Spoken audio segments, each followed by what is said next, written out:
democracy. We want justice. Kill our Hasina. Step down, step down. Killing, stop killing. Hasina. Bangladesh, Bangladesh. Stop killing, stop killing. Stop killing, stop killing. Bangladesh, Bangladesh. আমার নাম বশির রহমান মামুন। আমি 2015 সনে ঢাকা থেকে ইংল্যান্ডে ফেরার পথে আমি এয়ারপোর্ট থেকে গুম হয়ে যাই এবং আমাকে ডিবি পুলিশ পরিচয় দিয়ে ধরে নিয়ে যায় এবং 6 মাস আমার হাতে হ্যান্ডকাপ পরানো ছিল, আমার চোখ বাঁধা ছিল এবং আমরা একটি ছোট্ট রুমের মধ্যে থাকতাম। এই 6 মাসে আমাদের দিনে একবেলা খাবার দেওয়া হতো এবং আমাদের উপরে অকথ্য নির্যাতন করা হতো। তো এইভাবে 6 মাস আমাদের কেটেছে এবং আমাদের পরিবার কেউ জানতো না আমরা জীবিত আছি না মরে গেছি। তো এইভাবে আল্লাহ বিশেষ রহমতে 6 মাস পরে একদিন তারা আমাদেরকে কোর্টে প্রেজেন্ট করে এবং আমার বিরুদ্ধে অভিযোগ আনে আমি সেনাবাহিনীকে ব্যবহার করে রাষ্ট্র ক্ষমতা দখল করব। তো এরপরে তো জেল জীবন, তারপরে একটা পর্যায়ে দেশ থেকে পালিয়েই আবার ইউকেতে চলে এসেছি। তো আসলে আপনারা একটা আয়নাঘরের খবর হয়তো দেখেছেন, বাংলাদেশের জেলায় জেলায় আয়নাঘর আছে এবং এই আয়নাঘর থেকে মুক্তি পেতে হলে সবাইকে আসলে পথে নামতে হবে। পুলিশ, আর্মি, বিডিআর যাই বলে ওদের 10 লাখের বেশি শক্তি নেই, কিন্তু আমরা যদি সবাই মিলে রাস্তায় নামি তাহলে ওরা 1 ঘন্টায় পালিয়ে যাবে। তো আমি আর বক্তব্য বিলম্বিত করব না। আমার সুস্থতার জন্য আপনারা সবাই দোয়া করবেন। আর বাংলাদেশে অনেক লোক গুম আছে যারা জীবিত আছে, তো তাদেরকে যাতে সরকার ছাড়তে বাধ্য হয় সেই মর্মে আন্তর্জাতিক চাপ সৃষ্টি করার জন্য যা করা দরকার আপনারা দয়া করে করুন, কারণ অনেক ফ্যামিলি নিঃস্ব হয়ে গেছে। কারণ হচ্ছে যে বাংলাদেশের আমরা যারা আছি 17 কোটি মানুষ, ইভেন যারা সাইলেন্স ভিকটিম হয়েছে, ডিসঅ্যাপিয়ারেন্স ভিকটিম, তাদের ফ্যামিলিও বেলা আসতে পারেনি। I give thank to Mr. Tassim Khalil and those who are actually surfacing, যারা রিভিল করছে এইসব এবং অন্যান্য যারা কাজ করছে। আমার দুইটা কথা, প্রথম হচ্ছে যে we must keep the British government accountable. কেন করব? Because British government has actually given training to these perpetrators. I'm not blaming the whole army or RAB. There are good people in the RAB, there are bad people also, but their percentage is very, very minimal. I was abducted by the RAB in 2018 in the 19th of December, just 13 days before, almost 13 days before the election, and they took me in front of my parents, and they took me almost 10 people on the gunpoint from I was stopping in the car for buying something, and they just snapped me in front of my parents. And you can imagine how my 70, 80 parents felt that time when they saw their son has been abducted in front of me, in front of them. So I was almost like in 3 days. 3 days I had no information. I had no information to anyone than the media and the political and my military fellows. And also I was the aviation captain in Bangladesh. I was the airline pilot also. So this is my background. That's why they thought that I'm very fragile or important person. If I have been taken abduction, then they can achieve something in election. Then in the 3 days of abduction, I don't know where I was, but I can remember the description of the room. It was totally dark and almost like a 5 feet by 10 feet room, and height will be like a 12 to 13 feet, and there was no light, nothing. It was absolutely dark. So I also found that there are many people lying on the floor. As I was a military officer, that's why they have given me a special room. But there are people where I was there, at least 10 to 15 people lying on the floor like a handcuff on, and their legs are tied with a chain, and the whole body was covered with the blanket, so you can't see, but they were crying, but all the time, maximum time my head was covered by the hood. That was my experience of abduction. Then I was put in the jail, and from the jail they used to take me without court permission. They used to take me for the investigation. Whatever I know many, at least 20 people was in the jail. They have been handed over to the court after maybe 3 months, 4 months. But we went through a brutal experiment like electric shock. Then there are many very, and they used to tie them up. Even they tortured me like anything just to take 164. All the people behind those abduction, we will find them out, we'll hunt them out, and we'll put them into justice. No one will escape from this kind of atrocities. This is my word today. No one will escape. So We have to unite. We all unite. We all unite in the name of God. In the name of God, and we go and we bring a justice. Justice for these people to Bangladesh and all over the world. God bless you all. What we want, justice. What we want, justice. What we want, justice. What we want, justice. This autocratic, this dictator, the butcher of Bangladesh, Hasina, has been killing for the last few decades, like her father. They have been brutal. They are killing people. We've heard some of the true experience that this government has been treating their own citizens, armies, civil servants. They have no respect for any rights. They don't believe in human rights. They don't believe in justice. Hasina and her government, supported by the Modi government, supported by the Indian government, she is only benefiting India and not Bangladesh. So we want the international leadership. We want this United Nation to take 180 million people seriously, and we don't want any more abduction. We don't want any more kidnapping. Take this seriously. The American government and the Al Jazeera channel, all the Prime Minister's men, why can't they take this seriously? They are looting our country. Our money is being transferred to India. She is selling our country. She is selling our democracy. She is violating everything in the book. And British government is just galvanizing her, rewarding her, awarding her. What kind of this democracy? What do you call this? This is giving blind eyes to 180 million people. They are giving a green signal for Hasina government to continue their transaction, their relationship. So what's important is I want to ask some questions. I want to ask some questions. Number one, if you are in government, what are you afraid of an individual whom you can monitor 24/7? What are you afraid of? And why are you taking somebody and then denying it? So is lying a good idea? And think about Allah and think about end of life. Nobody survives all throughout the universe. Everybody, kullu man alayha fan, Allah says. Everybody must go. Everything must be destroyed. So if you think that you will stay forever by lying and by kidnapping, then you are wrong. You learn from history. We are not threat to you. We have never been threat to you. An individual, my brother, or Arman, an excellent personality, a very gentle personality I have met. These people that I know, they are all excellent people. What are you afraid of? Why are you lying about taking them and then denying them? And then for 6 years, you are causing suffering to the family. Do you think that the curse of the family will not fall upon you and Allah is not watching you, and that you will not die and be accountable to Allah?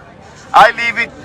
We have made case against all oppressors of the world to Allah, and we leave it to Allah's judgment and Allah's timing to hit.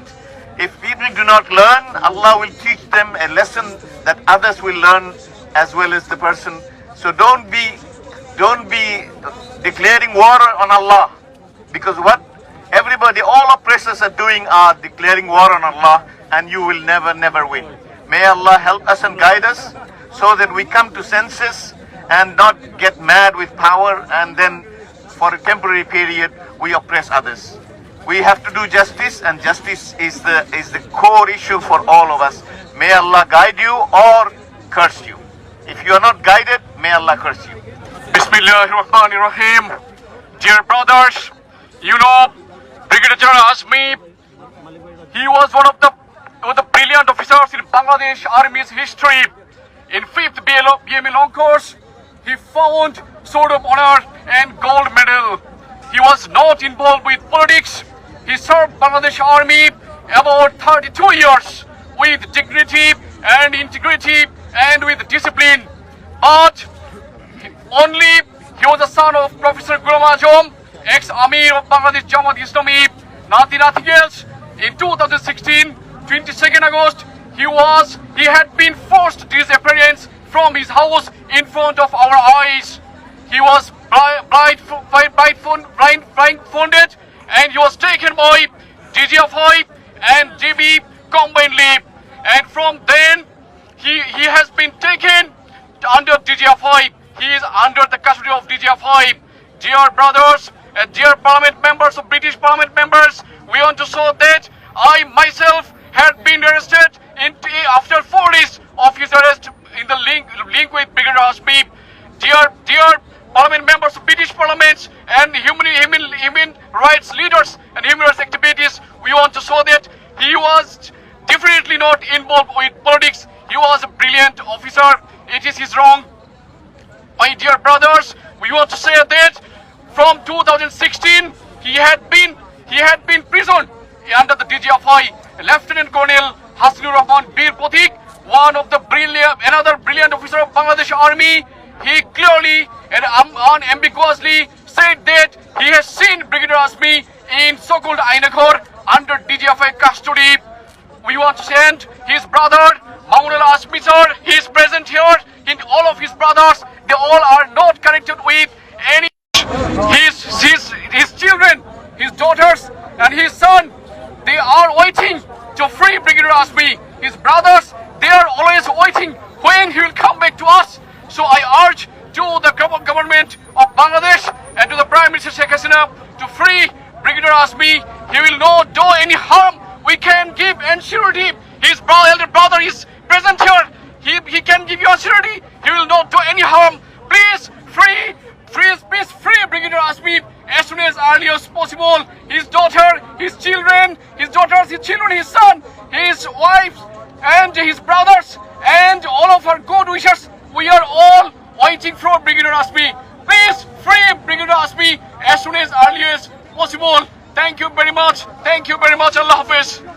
বাংলাদেশে কোথাও গণতন্ত্র নেই। বাংলাদেশের প্রতিটি মানুষ আজকে জিম্মি করে মানুষগুলোকে গুম করেছে এই হাসিনা সরকার। আজকে এই সভা থেকে আমি জানিয়ে দিতে চাই, আমাদের সিলেটের প্রাণপ্রিয় নেতা ইলিয়াস আলীকে গুম করেছে, বিএনপির হাজারো নেতা কর্মীকে গুম করেছে। বাংলাদেশে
প্রতিষ্ঠিত করা যায় এবং আমাদের প্রাণপ্রিয় নেতা ইলিয়াস আলীকে ফিরিয়ে আনতে পারি, সেই প্রত্যাশা রেখে সবাইকে আজকের এই সংগঠন, মানবাধিকার সংগঠনগুলি আমরা একত্রিত হয়েছি, আমাদের নিরাপদ বাংলাদেশ চাইর পক্ষ থেকে আন্তরিক অভিনন্দন, মোবারকবাদ জানাই। টোটাল বাংলাদেশকে একটা কারাগারে পরিণত করেছে বর্তমান মিডনাইট সরকার, অবৈধ সরকার, ডাইনি সরকার। এই সরকার আজকে প্রায় 600 ন্যাশনাল লিডার বিএনপি এবং জোটে গুম করেছে।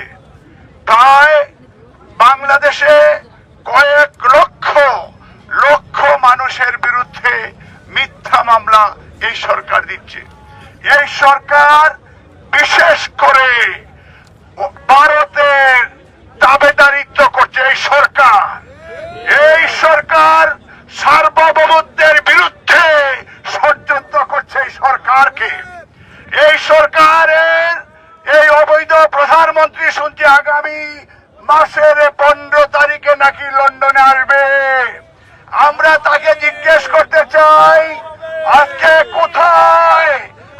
কোথায় ইলিয়াস আলী, কোথায় চৌধুরী আলম, কোথায় দিনার, আজকে কোথায় প্রায় 600 ন্যাশনাল লিডার গুম।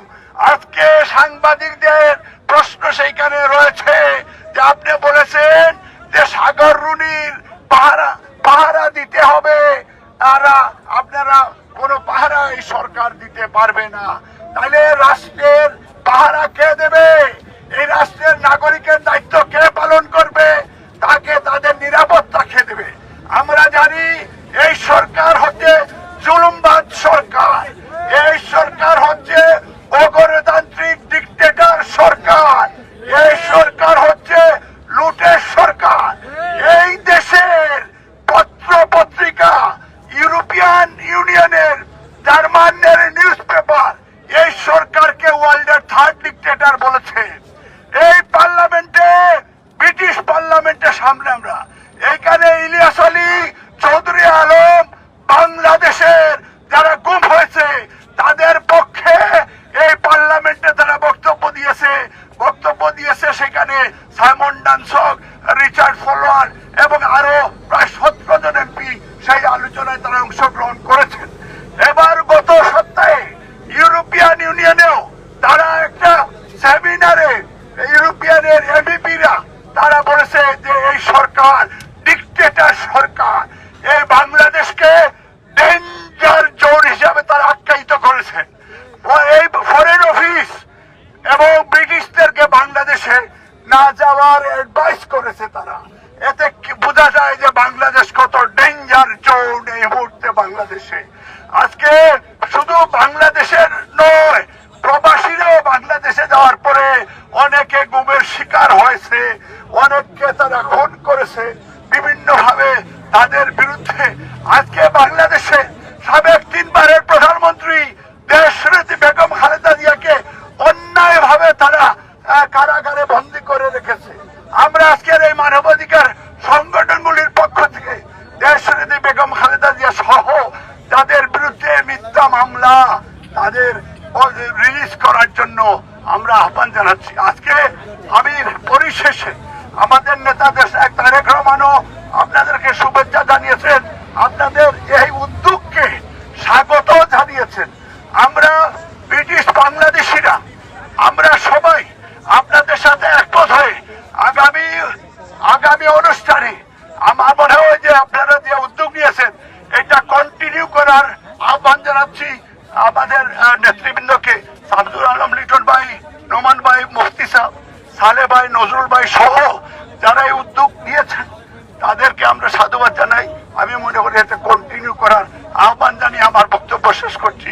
মহান আল্লাহ সর্বশক্তিমান আমাদের সকলের সহায়ক এবং আমি আমার দল এবং আমাদের সংগঠনগুলি আপনাদের সাথে আছে।